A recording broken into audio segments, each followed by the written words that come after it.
Hello, welcome to Simple Answers. In this video, I will be showing you how to wipe an iPhone.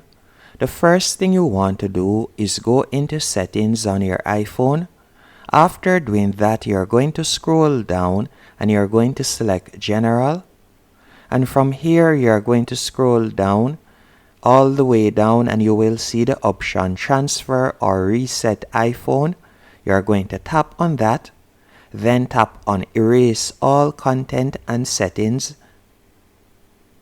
After selecting that, you can see that the apps and data will be removed, and also you'll be signed out of your Apple ID.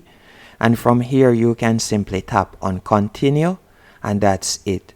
That's how to wipe an iPhone or how to erase an iPhone information before selling it. Hope you found this video helpful and informative. If you did, be sure to hit the like button and subscribe, and thank you for watching.